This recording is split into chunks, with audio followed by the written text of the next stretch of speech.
It's the Daily Talk Show, episode 332. And Josh Piterman, right in the middle. What's up, bro? I always felt like I was a strong 332.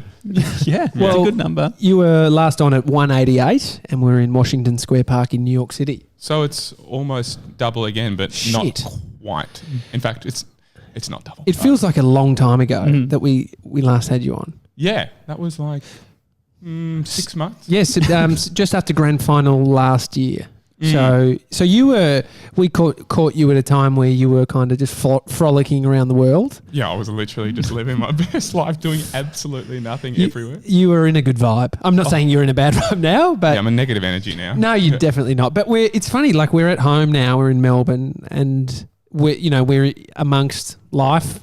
Where when you're away, it's you have like a holiday vibe. It's a different energy. Mm-hmm. Yeah, you're definitely lighter on your feet. There's this sort of an air about you that, like, it's a give no fucks. Yeah. What annoyed me here we go about your trip straight away was after you left us, you went to Italy. You went to Venice. Yeah, and then Toscana. Oh, just the pizza. And then Cinque Terre. Oh, the food you were eating. Oh, it was so good. I mean, you earned it. You worked hard up until that point. What was the best thing that came from that trip? The carbicide that I committed. It's the food and the wine. I stayed on this farm in Tuscany, a little place called Diaceroni Agriturismo. Oh, it sounds like a imagine me. It sounds trying to like say a Julio Iglesias song. And I had 5 days there, and that was just like Tuscan rolling hills. And I mean, I arrived, and on my doorstep, there's like breads and cheeses and wine. And they're like, welcome. And I'm like, sure, doll. That's going to be my life for the next 5 days. Were you by yourself doing that trip? Yeah. What do you like about traveling by yourself, and what don't you like? I like that I get to choose my schedule and that I don't have to answer to anyone. Well, don't have kids, mate, because then that's fucking out the window. Yeah. I like that I get a lot of sort of introspective time, which I really like. And yeah, that's probably what I don't like is I don't get to canoodle. The old canoodling. Yeah. Do you canoodle with your phone much? Like, are you a guy who as in what is that? Or do you use your phone? I was basically just like spoon the iPhone. Well, I tend to. When you travel, do you think you use your devices, like your phones and stuff, more or less? I use it a lot when I use it, and then I have times of the day. Like on that farm, it was like between 9 a.m. and 9 p.m. The phone, like in the villa, and me not in the villa. Oh, that's great. Yeah. And so what would you actually do on a farm for the whole day? Do you just eat cheese and walk around? Yeah, did plenty of horse riding. Oh, that's cool. Nature walks. They had a pool. Yeah. They had a winery. So I was intoxicated a lot. I was very dry. There was a lot of salt. Just in the dehydrated. Food. Yeah, don't you? I get reflux when I've been to Italy, like salamis and cheeses. And you're actually slowly being cured. I think that's the process of what's happening. So you probably came out just at the right time, just before you. Probably. I did have a lot of Nexium there. What's that? Nexium. It's like a hardcore anti-reflux. Oh, okay. So the chewable ones, they're they're nothing compared. That's like a Rennie or a. That's a lolly. It's a lolly, guys. Yeah, that's like the warhead of anti-reflux. This was like. Yeah, this is hardcore stuff. Anytime you have to take medicine to sort of balance out your diet, there's probably something that's off in that moment. Yeah, but it's Italy. It's not all the time. Yeah. It's still where I believe my soul lives. In Italy. Yeah. Well, you're a fat opera singer trapped in a ripped dude's body. Because if you haven't heard him sing, he can sing like no tomorrow. Yeah, and it's not standard singing. It's operatic. Is that that the style you got? Yeah. So we're back down on the ground now. That seems like a lifetime ago. It does, but then I'm off again tomorrow night. To Italy? Thursday morning. No, yeah. Yeah.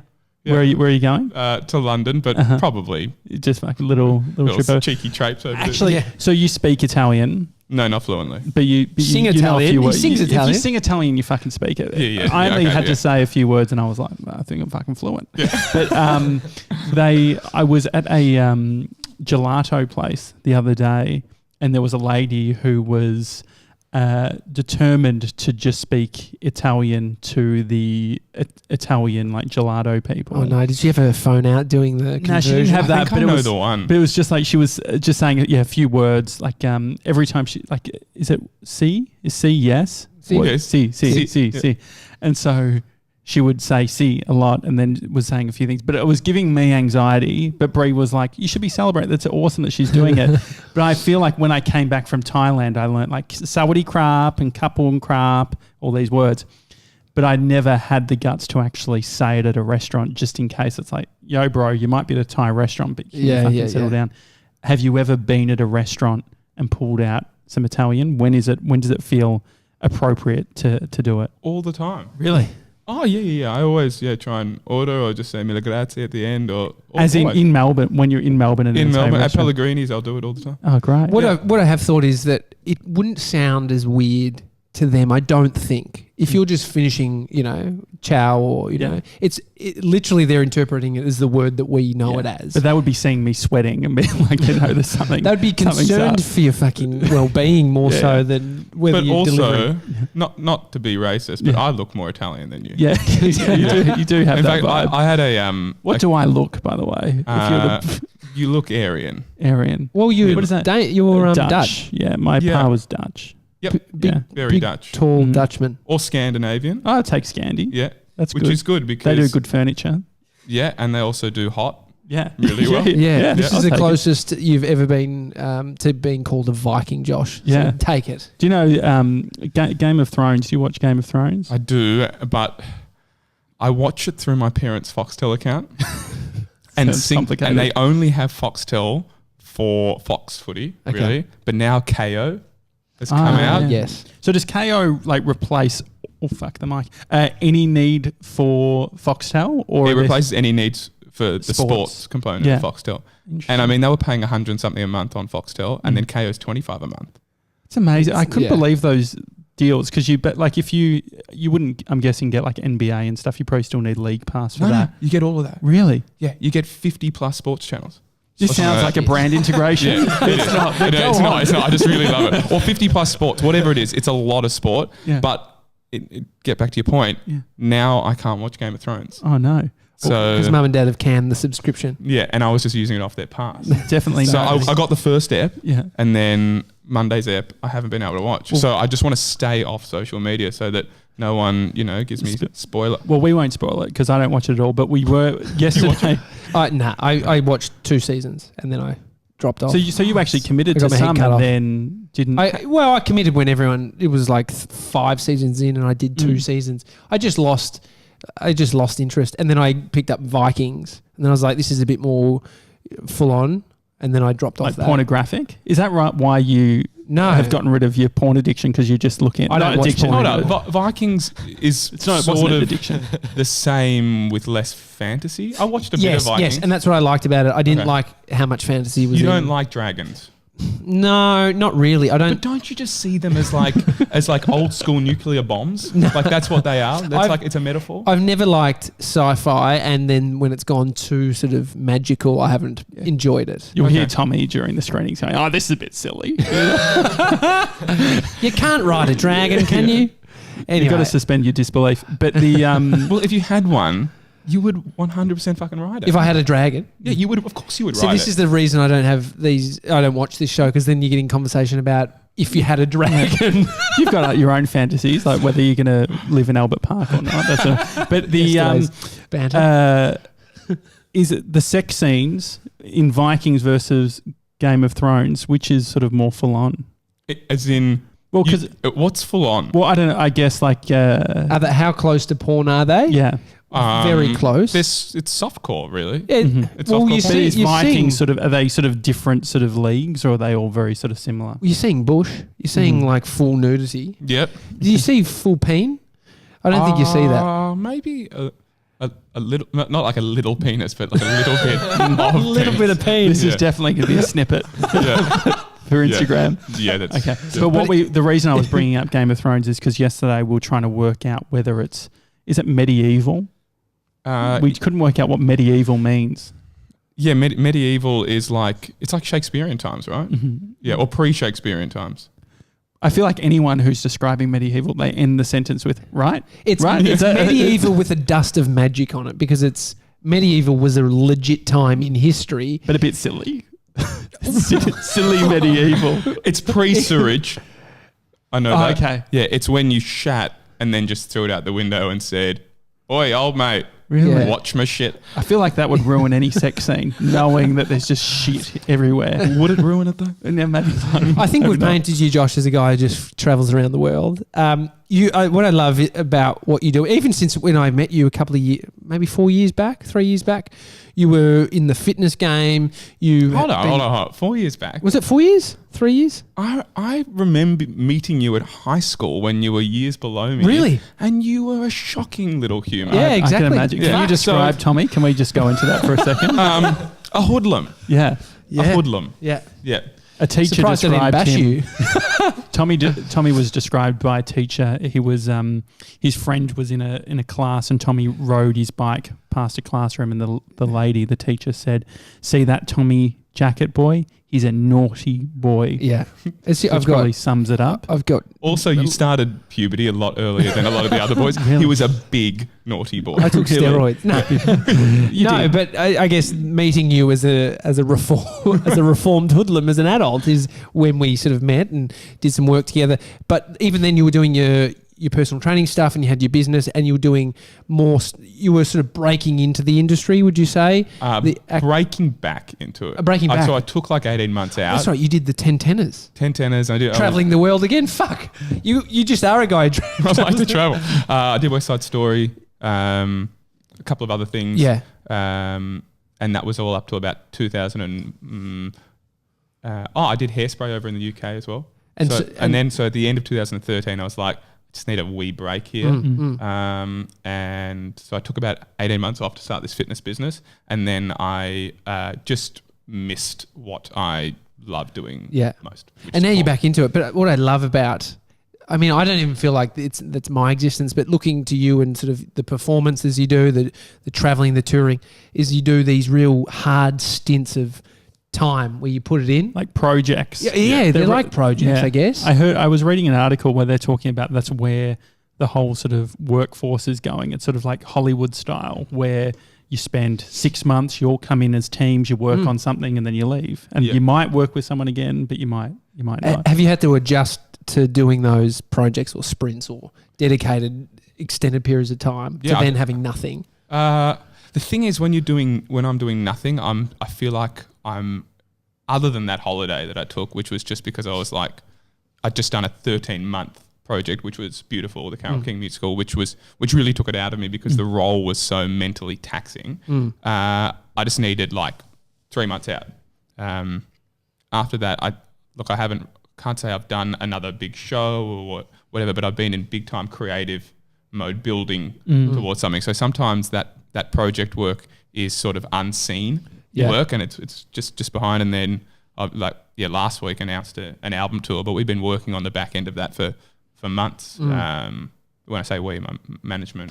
So maybe it's the what people see is the projects. Yeah. They're seeing the output of the project, and then there's all that time. Because there's not one without the other, right? You need that time off to... Totally. And it's the same in every industry. I'm sure that we see the new Air Jordans that come out, but they've been working Michael's been working on that since 1992. No, well, they're definitely, like, I know, like with events, once the event finishes, a lot of conferences, it's like, okay, like the next week, the conference organisers are back in a room organising for the next year. Yeah. It's pretty crazy. What's the sort of time from when you find out that you're in a musical to it actually being in production? What's the time? So I found out about Beautiful in January 2017. I started auditioning in July 16. I went into rehearsals in August 17 and finished the show in September 18.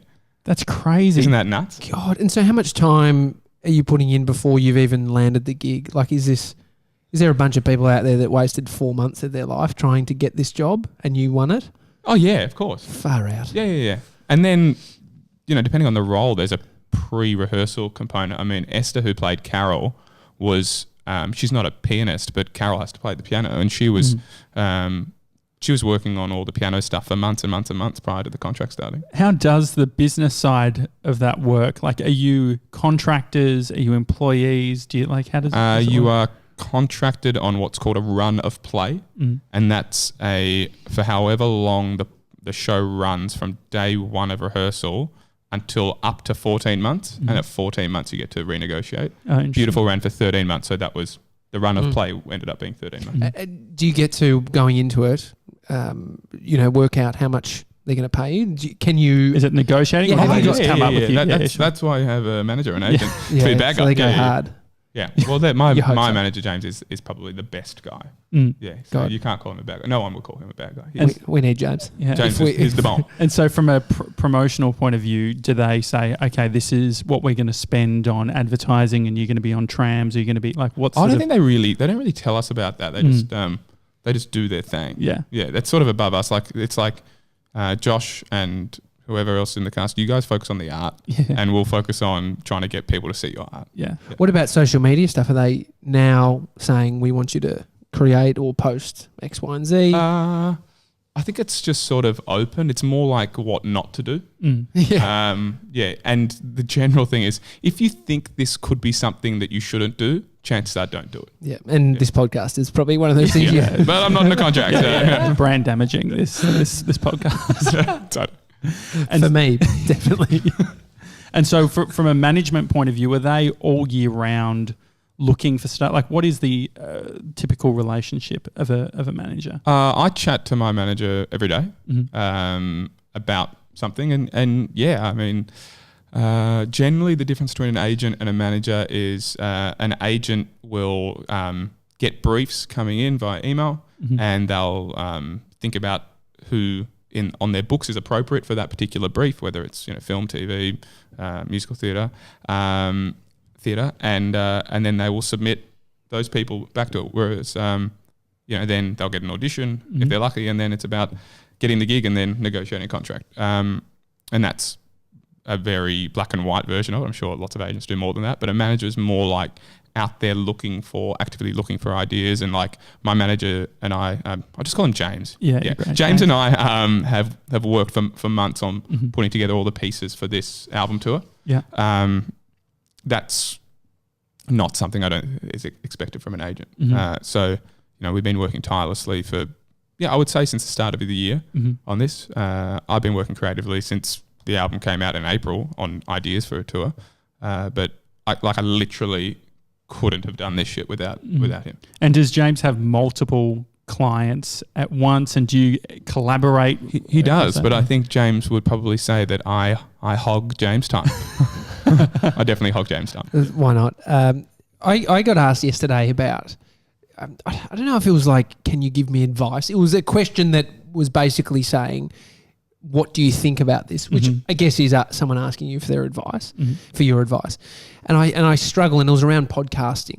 And I struggle sort of slipping into, I guess all I've got to go on is my experience. And sometimes you can be jaded in certain respects to certain areas, or know how hard it was for you. And then that's the advice you end up giving. And so it's like I always have to sort of double check myself on giving advice. I can imagine you've been asked advice around getting into musical theatre. And I know from your journey that it's been tough at times. How do you go about giving advice when someone is asking you, I really want to get into musical theatre? I think when I started, I would be like, I'd Tony Robbins it. A bit like big hands, clapping. Yeah. Tony Robbins. And I think that's just sort of like my nature to try and, be positive and inspirational, and that's sort of very normal for me. But recently when because people contact me semi-often about it, students or people who want to become students or pursue... Josh, I know Josh Janssen was... You knock on the door. Knocking on the door.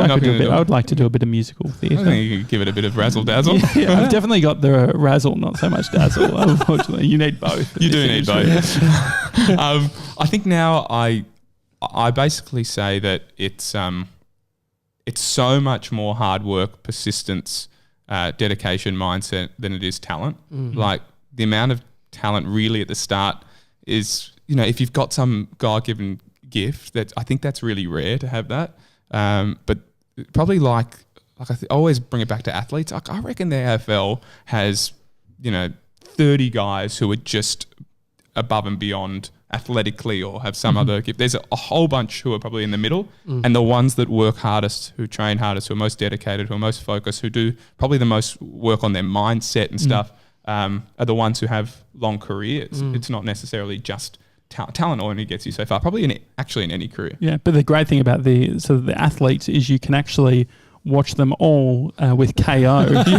And this is true. And so are you saying that your advice or, your suggestion or your conversation with these people is more real now than just as in true to your experience? So less motivational maybe? Less Tony Robbins. Who's the example? Who's the more the real person these days that's dishing up advice? Probably Jay Pizzle. Yeah, who? That's me. Oh, Jay Pizzle. Okay, we'll start calling you Jay Pizzle. It's got cut through clearly. Yeah. And what do you think people are? How do you think people are responding to this? I think it always breeds an internal conversation rather than going, yeah, cool. Well, I'm fucking gonna do it then. I'm gonna do a musical. It makes them think a little bit more. Do I really want to pursue this? Which it's a really fucking tough industry. It's super competitive, especially in this country. There's only ever half a dozen shows on at any one time max. So let's say 120 people are doing musicals in this country at any one time. That's not really very much. So it's good being tough, I guess, early, because it's if they can get past you being real about it, then they're probably more likely. If you have to sort of sugarcoat it up front, you're probably setting them up for failure. So it's like 90s pop culture reference, which obviously I'm into, but it's like facing Vulcan in the Gauntlet, in the Gladiators, but he's the first one up. And then once you get past that, you should be able to get through it. And so are you Vulcan? Is that what you're saying now? Can I be, who's the guy from Who Dares Wins? Mike Whitney. Yeah, you can be Mike Whitney. Yeah, you can be... I'd love to have Mike Whitney on the show. I'd love to. Yeah. I'd love to. I'd love it too. I'd love to. I'd love Tanya Zayeda on here too. Oh, yeah. Tanya would be great. Do you know Tanya? No, never. I'm sure you saw Tanya at Boutique a few times, the nightclub. I used to see her at Boutique nightclub in Melbourne. You did. Yeah, bloody hell. You probably promoted it. No, I didn't. Did you ever, TJ, did you ever promote? Never promoted a club. I just got VIP passes. That was all I was. That was my mission. If only I channeled my fucking energy somewhere else. So free drinks, is that what that gives you? Free entrance, not lining up, bring people in, straight up, rock star entrance. Did you get free drinks? Free drinks, yeah. So you were a promoter? No, I never. I looked at the promoters growing. You looked down on them. No, I looked at the promoters growing up and thought, fucking they had some resilience in just always having a front about how good the club was, even if it was no one there. Yeah, I promoted at 7. Did you? Yeah. Do you want to know something really bad? What? I promoted at 7 for about 18 months, and then I had my 18th at 7. And they were like, "It's your 18th?" I'm like, "Yeah." I'm 18 now, so it's let's so just funny. Forget about the. It was so lax clubs in Melbourne, getting in. I've never been to a club.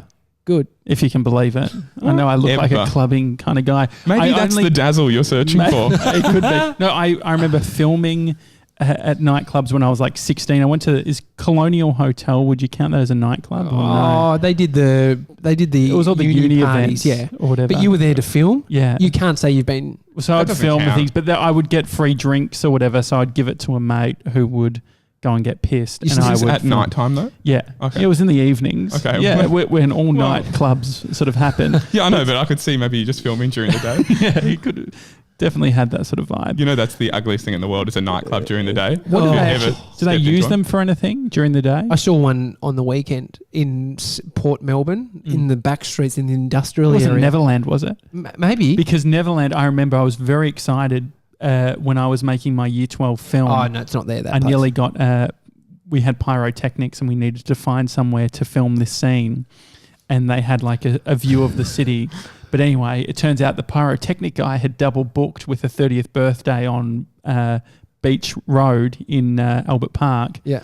And so we ended up setting up like a marquee tent thing because it was raining, and we filmed their pyrotechnics for the party with us in the foreground for the scene. You stole their pyrotechnics.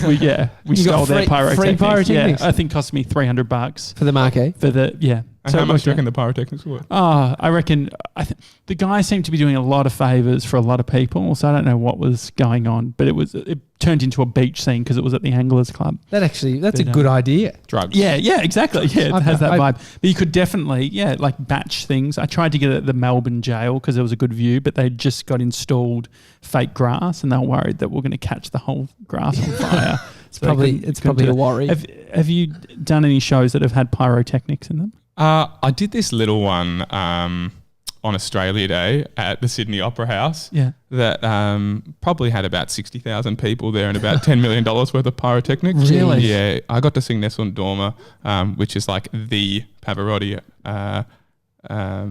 aria. Yeah. So if you want to head over to my Instagram, you can definitely watch that if you scroll down about 6 rows. I've seen that. It was the most. I tried to undersell it, but now I'm just going to oversell it. Please do. It was the most epic fucking gig I've ever done in my life. I made so many little turds in my pants before I went on. I was so nervous. Did they give you any? So did any pyrotechnics go off during your bit? Yeah, it was. It was literally like. That's right. I've seen this is like it's like fireworks. Fireworks going off everywhere. the Opera House and going off the harbour, and like this was nutcase. Outrageous. Like if I would literally need to rob the Commonwealth Bank to be able to afford this to do a video clip. So like it wasn't part of someone else's 30th that you were just sort of in the foreground. No, it was a part of Australia Day. And so what's that process of having the nerves and actually doing it anyway? What do you say to yourself? I go into mantra land, like Instagram moment. Instagram mode. No,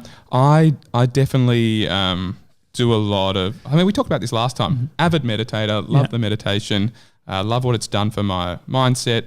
But in moments of high pressure, it's like I can go into a series of mantras that are about more than the performing. Like I'll talk about I'm still, I'm grounded, I'm free, I'm powerful, and that's the sort of stuff I repeat. They're my like go-tos. And then, you know what, as soon as that music started, it was just a sea of people all on the foreground of the Opera House. Amazing. And I'm sort of halfway through the song. I was just loving it, but I was sort of halfway through the song, and then the choir kick in, and I got a moment to just sort of take it all in before the big ending. And I was just like, this is the coolest thing in the history of your life, Piterman. This is like, it was sort of like I was sort of witnessing Jay Pizzle. I was sort of witnessing my own life. Like out of body experience. It was so out of body.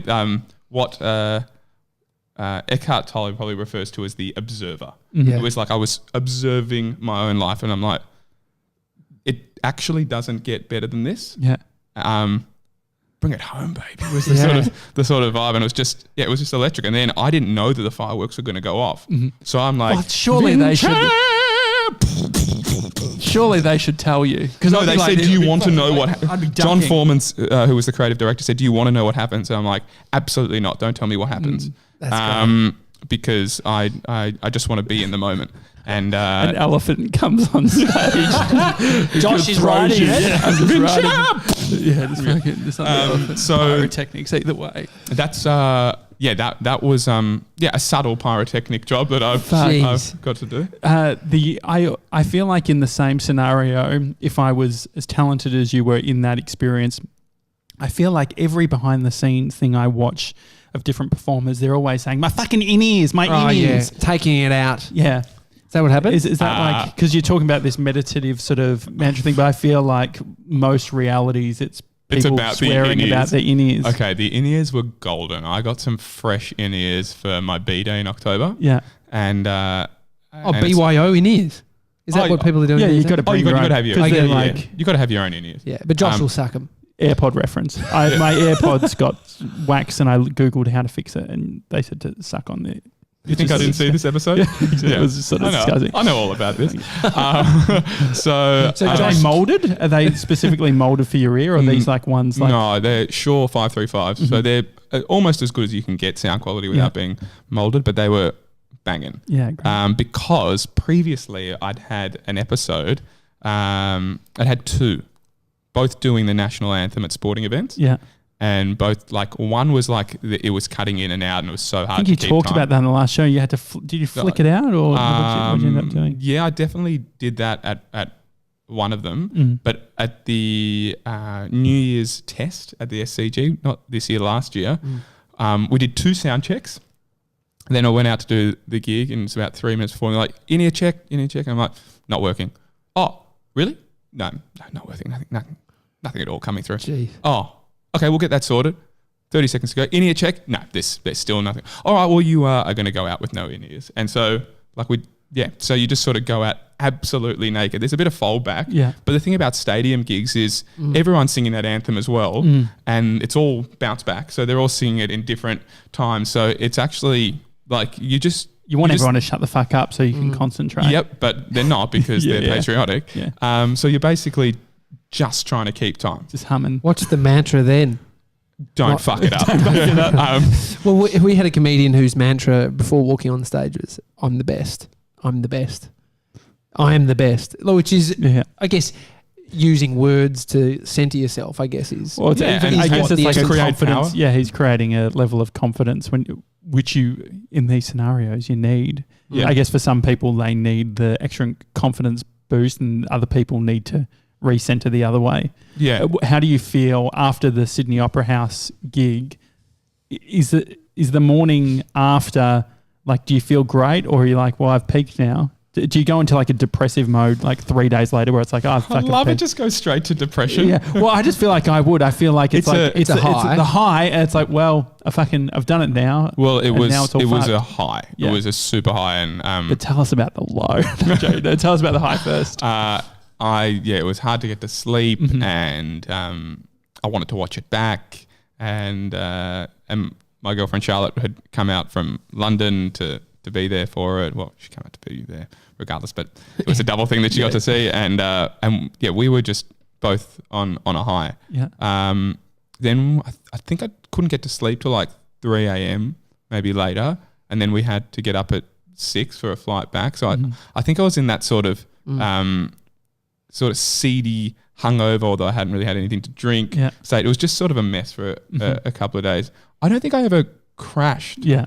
It's good. I guess it's good. I mean, are you choosing? Do you think you could choose to be grateful for the high?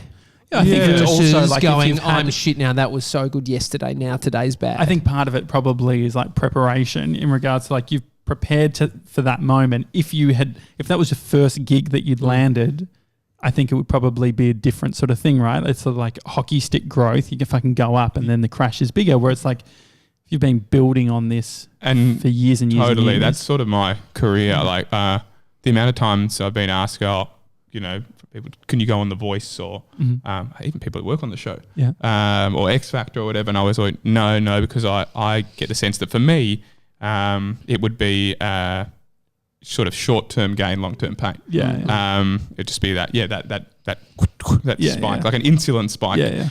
It's like having 6 Violet crumbles in a minute. And so I've always gone... Described my Easter.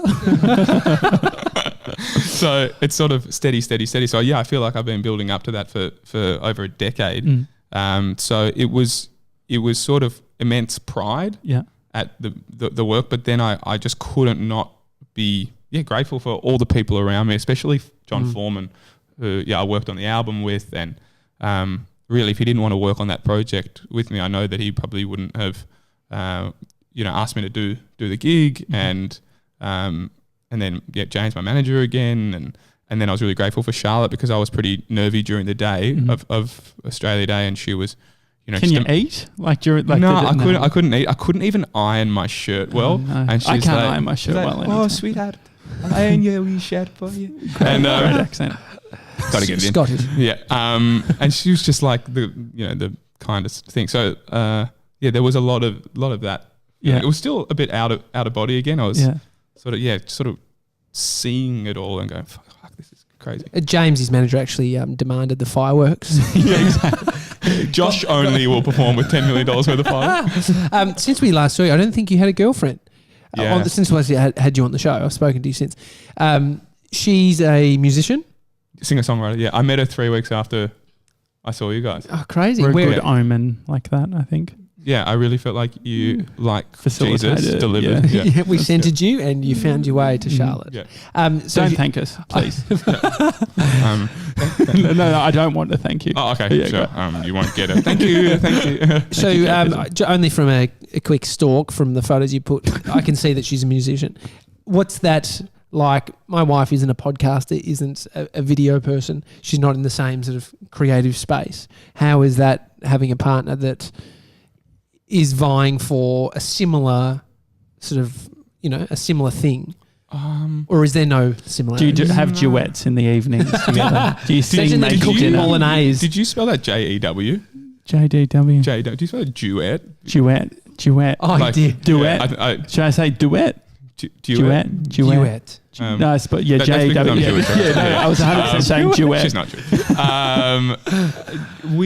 We're actually writing a song at the moment called "Love Is All We Need" with John Foreman, which is great. Which I'll get to drop on my album tour for the first time. So that's the first time we sort of collabed on anything. Are you going to get her out on stage? Is she going to come out to Australia? No, it's not a duet. It's not a duet. It's a It's actually a duet with John and Josh. it's a Charlotte's just third wheeling the. just sit on the sidelines.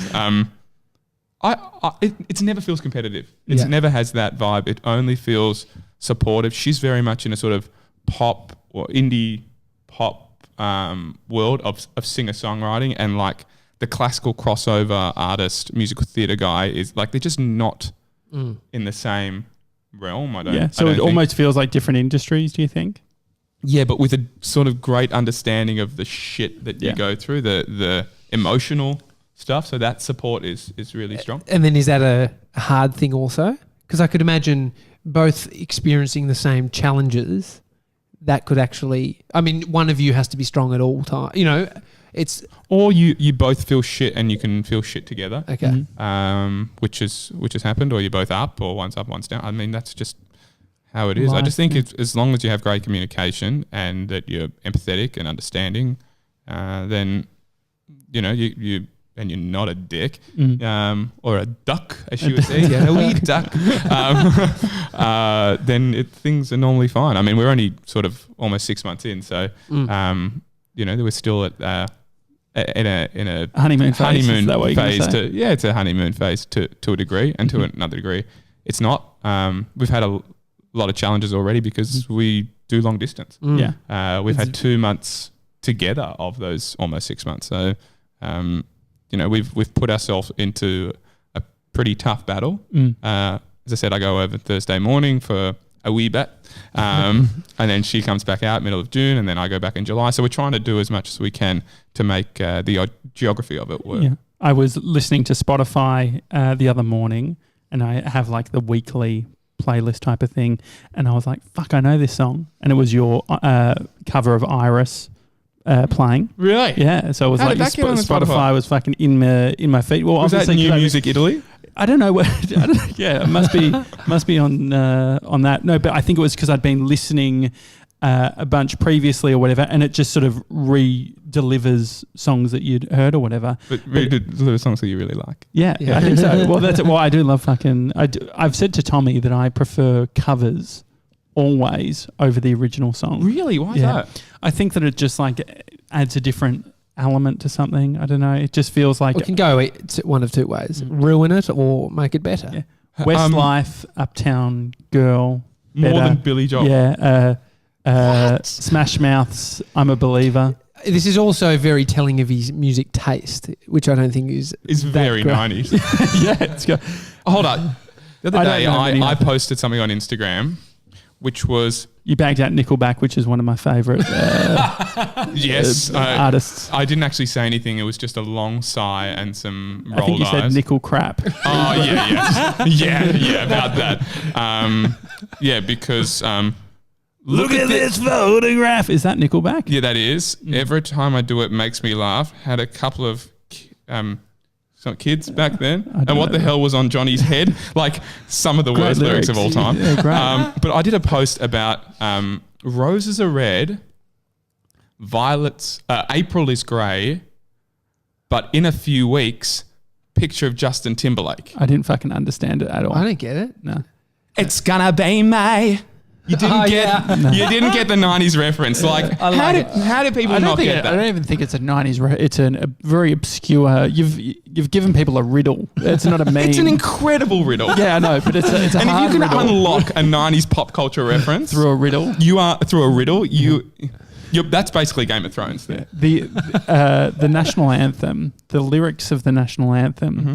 Can we go through it very quickly, but slowly? How does the national anthem start again? Because I used to sing it Australians, in school. let us rejoice. All let us rejoice, for we are young and free. Weave golden soil. I thought it was Like with. we have golden soil. Weave golden soil. I think I should change it to Is it with. we've golden? We've fucking got golden soil. And a bunch of See You Next Tuesday. So We've golden soil. We've And got wealth for toil. Wealth for toil. Our home is girt. It's good. It's By surrounded. sea. Yeah, it's true. I It's thought an it was island. Kurt. It Does he really think? I was just, when you're butchering it in like Douglas? girt by sea. Like Kurt Douglas. Kurt is girt By by sea. sea. And then where does it go? Our land abound. Bound in nature's Gifts gifts of beauty, rich and rare. Yeah. In history's page, Let every stage let every stage, like every single stage, advance.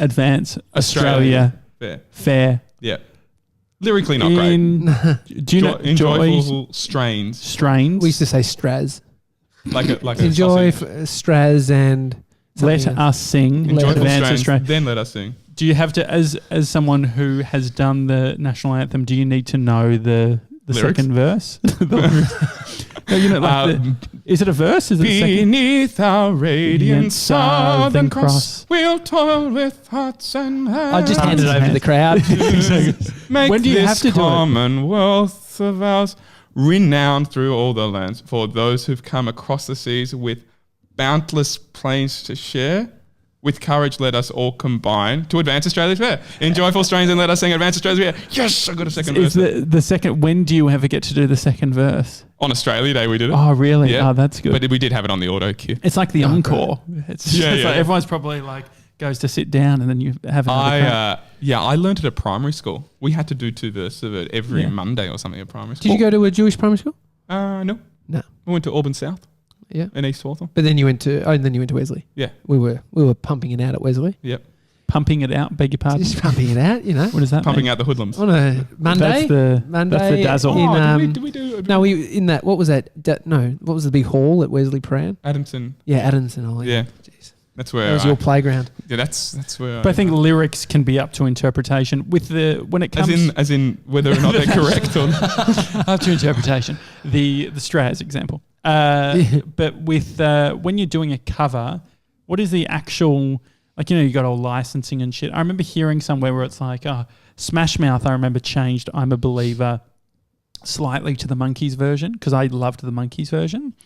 Did you have to when you were doing Iris? Did you change certain words to give it a bit of J Pizzle? Yeah, I did it in Italian. Was That's it changing Italian? 30%? Yeah, so what's the that's rule? Oh, that's a strong change. So from a translation point of view, do you have to was that part of it being in Italian? I can't even fucking remember that it was in Italian. I was still it's in into it, Italian, yeah. and I still even knew the song. I was probably fucking singing in English. No idea. Which is cool because some people people have responded to it have said, I've tried to learn it phonetically in Italian, and some people go, no, I just sing along in English. Yeah, That's Yeah. great. I think that's what I was doing. And so there's no copyright. You don't have to worry about that when it's... No, you still pay APRA, which is the governing body, Mhm. and therefore the original writer still makes a buck out of it. Yeah. So cool. And I mean, but some were like the version of Creep I did was actually already a cover in Italian, and the My artist, version of Creep is original. Yeah. I'm just a creep. Yeah, that's what it's Just going a for. Um, That's your shtick. that's his shtick. So the guy the So were Italian you guy, covering the cover then? yeah, because the lyrics have got nothing to do with being a creep. The song's actually called Ad ogni costo, which is at any cost. And it's about a typical Italian thing. It's about ending up with a woman who treats you like shit at any cost. You're just a slave to this woman. So it's got actually nothing to do with being a weirdo. It's about being a cuck. At any cuck. At any cuck. Is the we've had Josh Simons on the show before. Who's do you just have Joshes? Yeah. We're a Josh. Had a lot of Josh Fields Milburn, Josh Janssen. He's on all the time. Yeah, annoying. What a fucking Josh idiot. Piterman, Josh Simons. But Josh Simons was talking about he's performed at big state like arenas or whatever it is, and he was talking about that you make bank basically when you perform your own song if you've like written it and all that sort of thing. Yeah. Have you ever had one of those experiences where it's like, fuck, not only have I got this great experience, but I'm doing one of my own tracks. So based on the amount of people that are in the audience, I'm going to walk away doing all right? No, because this song, Love Is All We Need, is my first original. Oh, really? Yeah. I like being a crossover artist. You generally do a lot of covers. Like you sit there, you're singing "Time to Say Goodbye" like a million times over. Great tune, cracking tune. The old Bocelli, just a winner. So to do your own stuff is a bit rare. Yeah.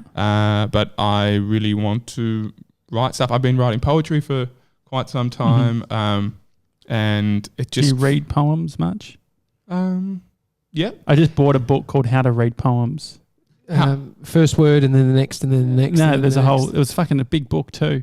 Jeez.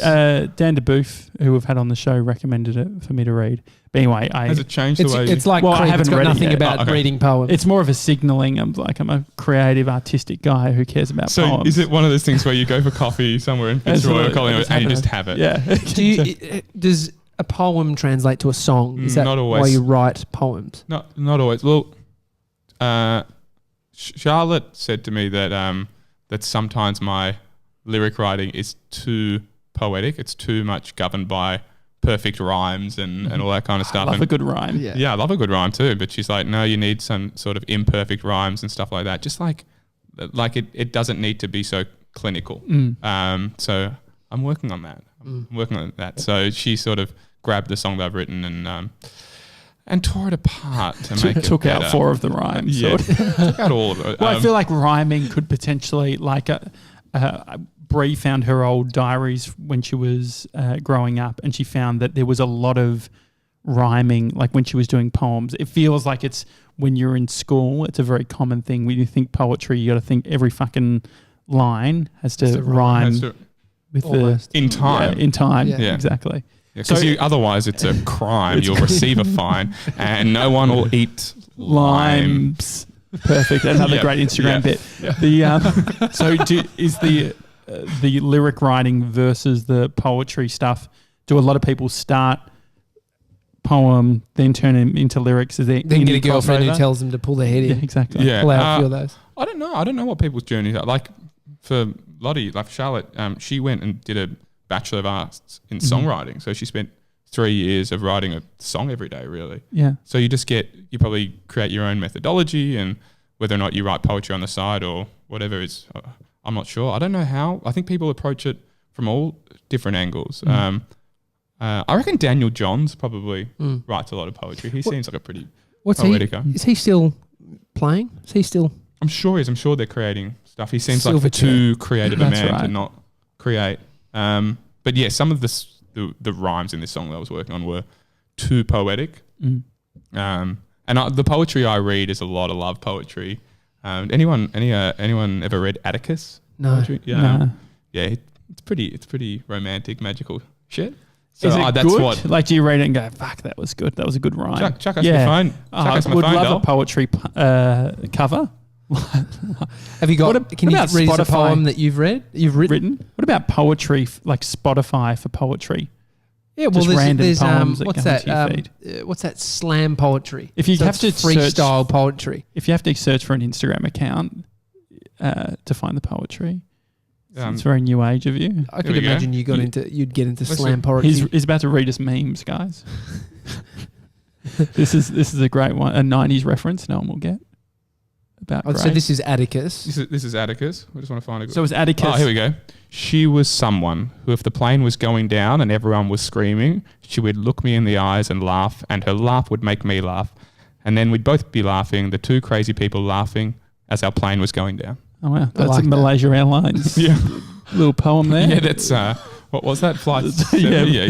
MH. Little bit dark. Little bit dark. So That's Very nice. fast. I mean, so I don't really write a lot of stuff to do with plane crashes. That's not your shtick. That's No. not my shtick. Don't but, do that on a fucking Jetstar flight or whatever. They'll take you off. But the plane, I yeah. definitely do some. Is this yours? Yeah, this is a bit of mine. And When you he- put a little background on it. Oh, and everything. yeah, I know. Sign it off, Jay Pizzle. Oh my God. when he looked into her eyes, he saw her soul and similarly felt vulnerable enough to allow her to do the same. They were intertwined physically, emotionally, and spiritually. It was the deepest love they'd ever made. So that was Before they crashed the plane. yeah, before the plane crashed, because they were trying to join the Mile High Club and it all went wrong. So that's a bit of my vibe. Do you journal?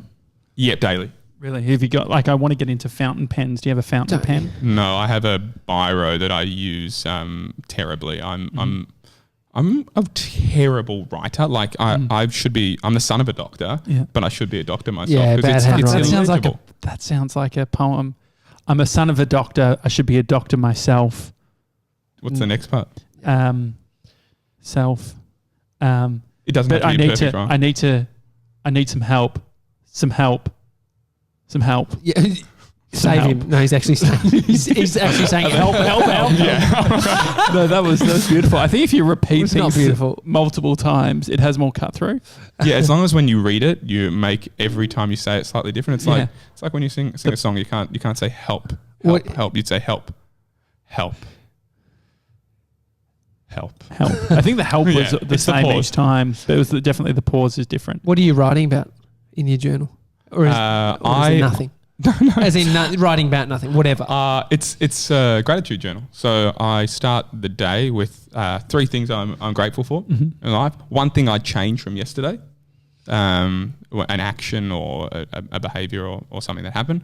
I write. How often are they based on food? I feel like it would always be for me. Like, I wish I didn't have those fucking Fat Easter eggs. Yeah. It's a food diary, It's a mate.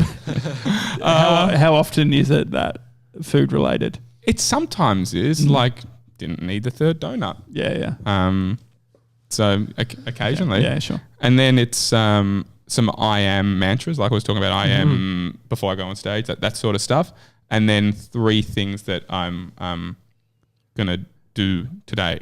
So like it might be I'm going to train, or I'm not going to be an absolute asshole to Josh and Tommy. Yeah. Or like something. Great. Yeah. Intention. An intention. The intention for the day. Yeah. How do you And it fit just- it into like an A4? How big is the My journal would be an A5 journal. half an A4? Is that what that is? I believe so. Small book. Yeah. Just a small. But it's And, not- and it's a small really intentions. nice Small. thing to do at the start of the day. So it's like that, and meditate, and like it's just sort of sets my day up to go to reflect on life a bit, and to reflect on the people in my life and things in my life, because I think we can just go about business and just forget about that stuff, and then it sort of sets up my day. So I know that like those 3 intentions, I go, well, do I look back on it the day after and go, did I achieve those things?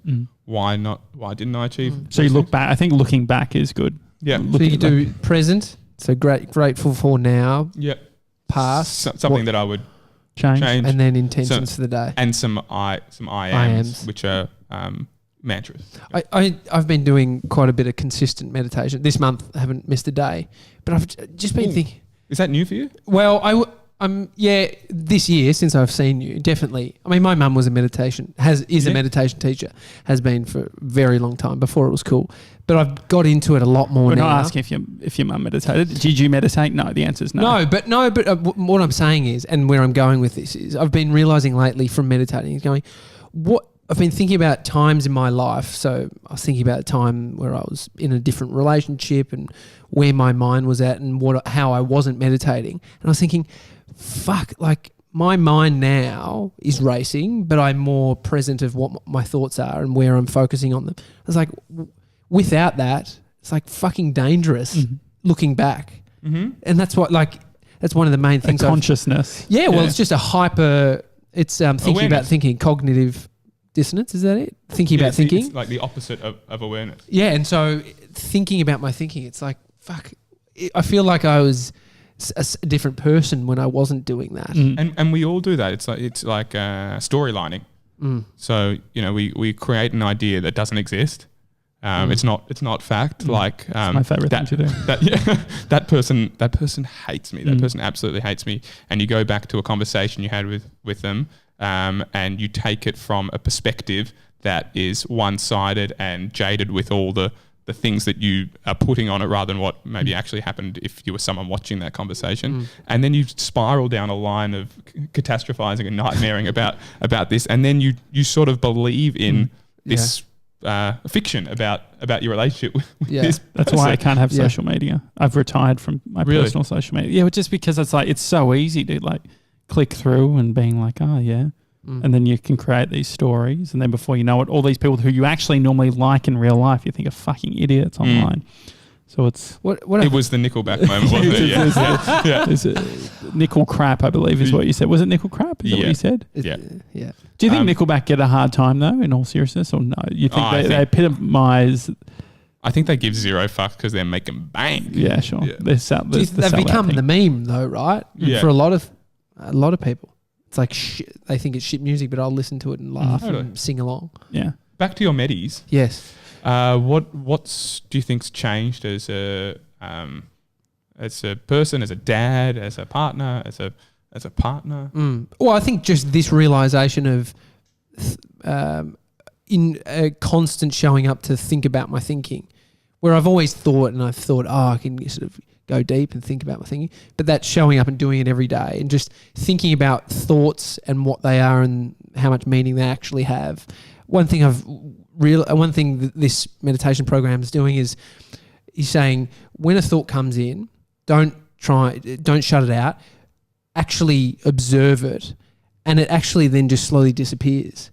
And so it's like this weird fucking thing that thoughts that are coming in, I'm not choosing for them to come in, they're just happening and disappearing, and then something else is coming in. So I'm in the early days of exploring the understanding of thought.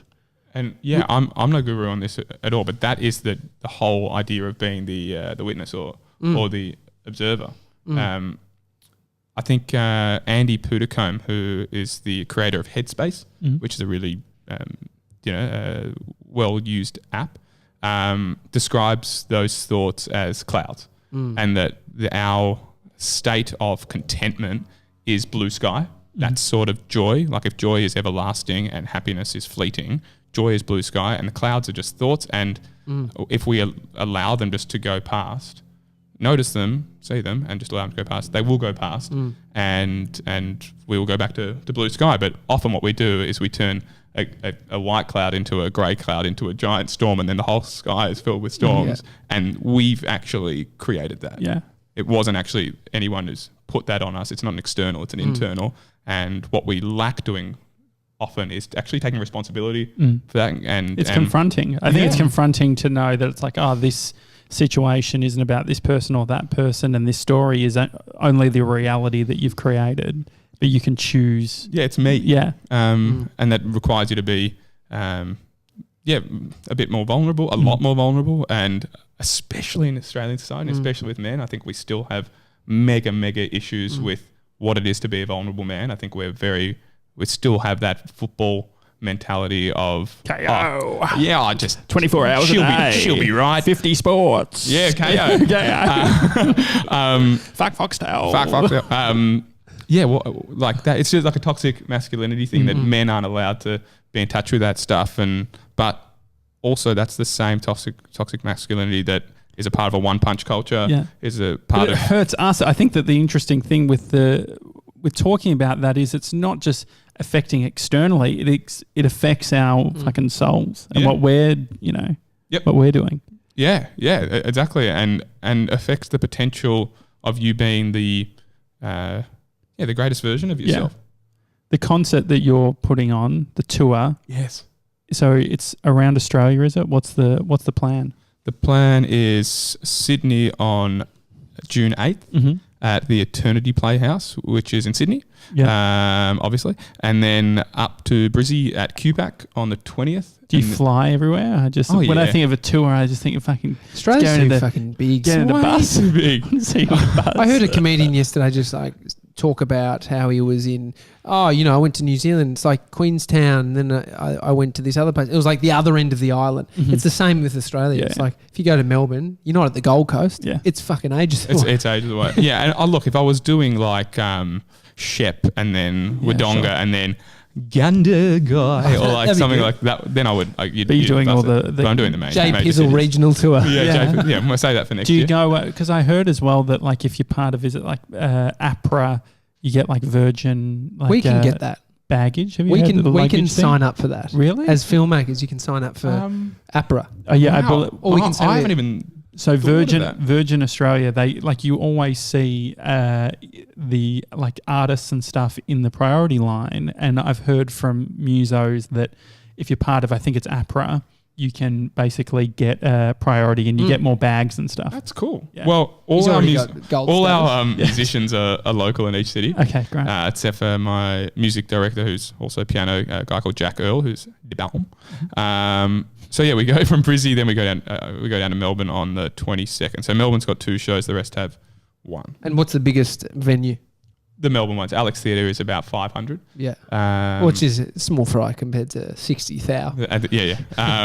And no fireworks. And no, definitely no fireworks. Really underwhelmed with this. This is like, don't even come, just watch one YouTube clip. Yeah. This is a development for you in regards to, is this like the first one that you've done solo? Yeah, first solo tour. Mm-hmm. I mean, last year was the first album, so it's taking some tracks from that and then some tracks that I want to put onto a new one. Obviously, the original we've talked about, and some classics like Time to Say Goodbye, and some duets with your favourite people from the Jewish community. So that's just be heading idea. From St Kilda down to Balaclava and bringing a solid idea. Rabbi Yavi. Rabbi Rubenstein, who I know from the Turak synagogue, who's always saying, "Let's do Nessun Dorma, but let's do it to the tune of Adon Olam," and because they all do that. So no, sorry, Rabbi Rubenstein, not your gig. This one. Do you have a like an opening act, or is it just? No, it's just me. It's an 100-minute concert with a little interval, and I think the best way to describe it is Bocelli meets Bublé. Cool. So it's very off the cuff. Like there's no dinner suit vibe. I'm pretty sure I'll be barefoot for some of it. Yeah, I always love to sing barefoot around the house. So it's sort of the vibe is to try and just welcome you into my home and sort of make that classical sound accessible to everyone. It's classical music, but it's not a classical show. Yeah. You're not going to the opera here. I like that. I like the mixing and the matching of that sort of stuff. Yeah. Right? And I mean there'll be a rock rug on the stage because a lot of the repertoire is pop and rock songs that have been. What's a rock rug? Is that like drums? Like do they use it to? But that like Persian rug that you always see in a rock 100%. Concert or in a rock studio. Yeah, that sort of vibe. Oh, so amazing. If you still need the Persian rug, I know a guy who is actually legitimately going out of business. I know that you hear the rug stuff a lot, but he's got about 17th hour that he owes to like an Indian supplier. But they are Persian rugs. They're all handmade. So if you need a Persian rug. Yeah. The annoying thing is actually transporting that. Yeah, I think he's got all the stock. Like the musicians, we might pick up rugs locally. That's a good idea. Yeah. I believe you could probably rent a rug. Rent a rug.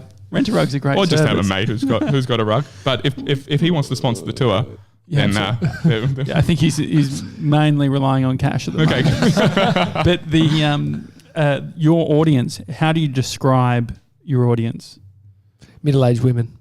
There are some middle-aged women. There's some really young people too. A lot of the feedback from the album was from people in their 30s, late 20s and 30s who, for whatever reason, don't connect fully with like the real classical music. They won't go and see Turandot or Tosca or Madame Butterfly, but they want to connect with it, but they needed an avenue in. And this is like a gateway drug. It's like me listening to Iris or whatever, amongst all my other stuff. It's like it fits. The funny thing is, when you hear it, it fits in some way to pop music as well.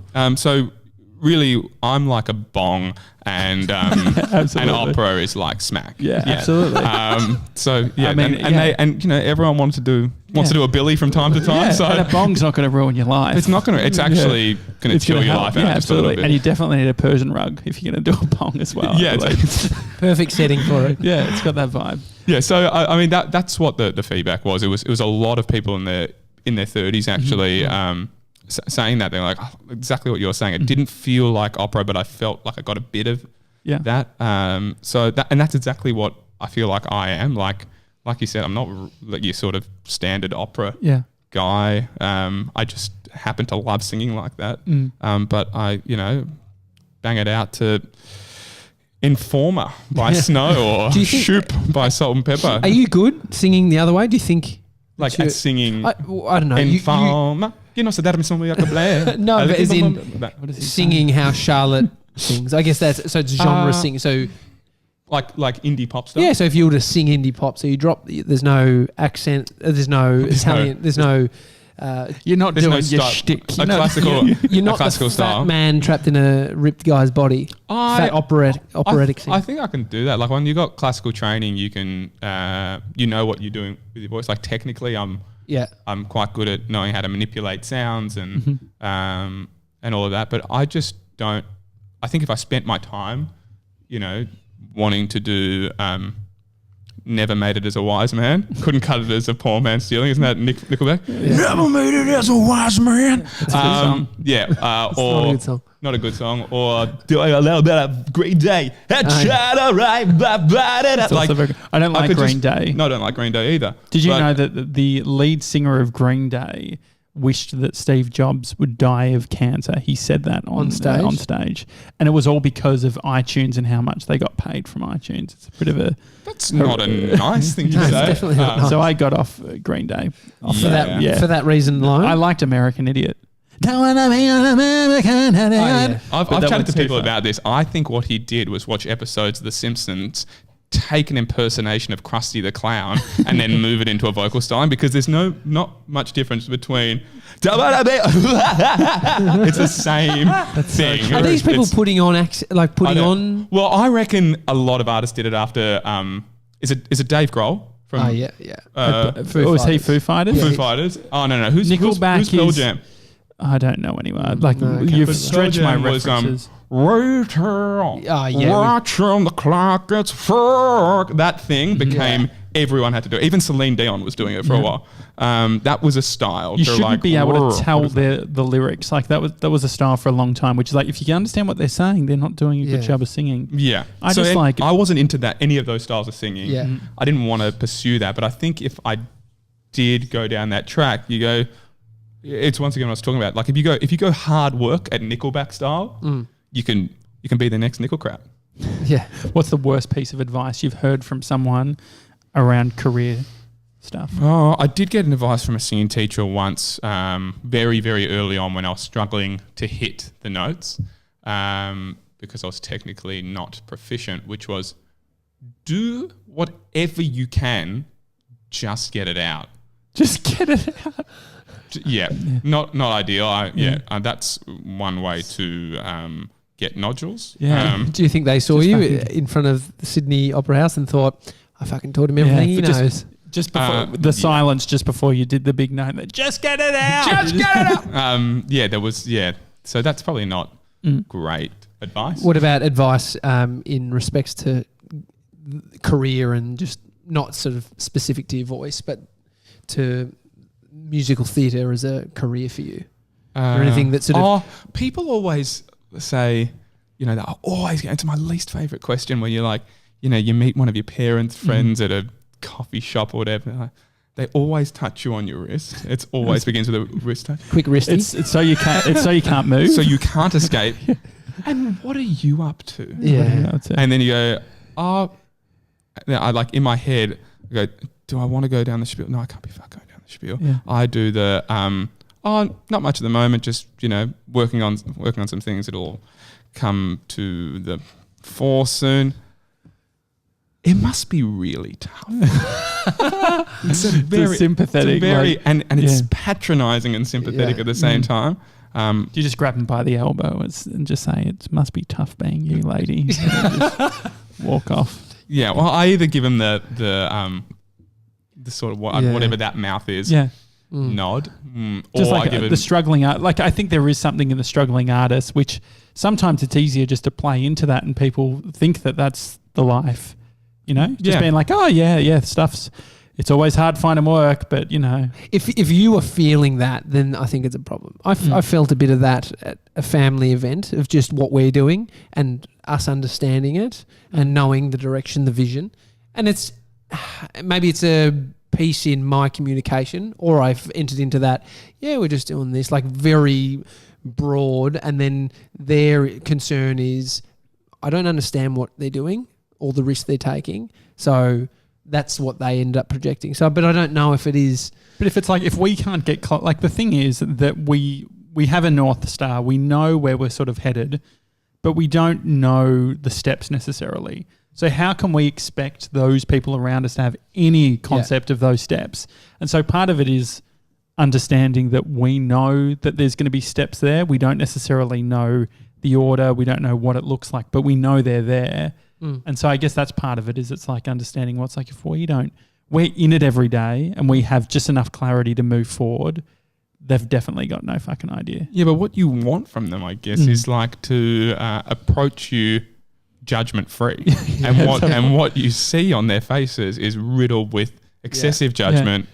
Is it based on their inability to live the life that they want? Like, are they? Well, that's what I always think it comes down to. Yeah. And sometimes I say, well, no, not much at the moment, but couldn't have it any other way. I'm living my passion. Yeah. And because it's almost them projecting their thing, which is like, you know what? I'm at a cafe. Like, I would have loved to take up poetry or painting or whatever, but I'm doing X, Y, and Z. I mean, you create. I hope it's on this deep level that they're not. That's not the surface thought. That's the go-to based on their life experience. But I don't know how that's many a narrative thing. Yeah, that's what I'm saying. I don't know how much it is. Maybe it's just some confusion in what you were up to.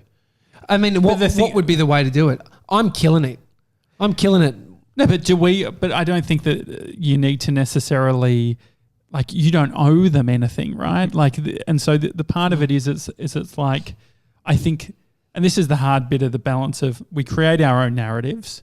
But I think we did a fucking great job of creating the narrative of what the lady at the cafe was thinking. Yeah. Oh God. but she did do a strong and wrist touch. Yeah, exactly. And that always has a backstory. But the thing is, we're all just triggering we're all triggering each other for different things, right? And so part of it is, it's like, even though it's our narrative and all that sort of thing, there is a bit of that, which is like, if we were to take that in, if we were to take everyone as face value, it's like, oh, there's a lot of doubt. Mm-hmm. Like, she's got a lot of doubt for me, or that thing, she doesn't seem very confident, where it's like, also the reality is, like, she hasn't done a tour. She hasn't done all this stuff. She hasn't done, and so how would she, it's not even from an area of being malicious. She just doesn't understand. Yeah. Which is fucking, but it's just hard to work out, because it's like, in that moment, when you hear someone who's saying something that is naive, you want to fucking correct them and sort of put them in their place and say, hey, this is actually what it is. But I sometimes I want to say that, because it's truth. Look, if I'm working in a long-term gig, that doesn't necessarily mean I'm happier than when I'm in creative mode for something that I'm creating myself. Yeah. And like, I just can't. We don't need to go into that conversation at a cafe with a wrist touch, but it's true. Like, I think the life of startup self-creators is complex. Yeah. And those who run in a 9-to-5 system, who've always done that and who've never seen the other side, sometimes it's just really hard to understand what that is and what our muse is, what our joy is. Like, they just can't get it because they haven't experienced it. There's a lot of noise around us. Yeah. And I think if you were to look back at you 10 years ago, like, if you listened to all that noise, you wouldn't actually make the first step. And I did. You did listen to it? Oh yeah, I did a lot. And it's only been in the last sort of chapter of my life where I go, I know exactly what I want to do. I know how I want to do it. Whether or not I'm good enough at the moments that count is up to me to a degree, or whether or not I'm liked in the moments that count is maybe not up to me to a degree. But at least I have a really good understanding of my path that I want to live out. It's not based on what's going to please other people or what other people want me to live out. Absolutely. Mate, thanks for coming on the show. We'll have to the old wrist touch. We'll have to have you. So when are you in Melbourne specifically? 22nd of June. Mm-hmm. So how long does that go? Is that whole tour? How long is that whole tour period? How long? Couple of weeks. So okay. it's at the moment. It's over quick, isn't it? So I know 4 shows. Hopefully Brisbane and Sydney sell well, and we get to put on another show. But Melbourne definitely has 2 shows. So a little plug. Head to Josh Piterman with 1T.com and you can get tickets. Do you have to? Do a lot of people spell your name wrong? Always a double Piterman. T. Yeah. Piterman. I can see it's what like happens. Piterman. Yeah, I get it. You have to come in. We're moving into our new office next week, so you have to come in and do a cover. So many walls. Oh, fuck! We should definitely. Can you do a funny cover? Okay. Italian version. Yeah, absolutely. Yeah, save it for the next show. Yeah, I'm going to do Nickelback. Okay, good. It's a Daily Talk Show. Josh Piterman, thanks for coming on the show. We'll see you tomorrow, guys. See you guys.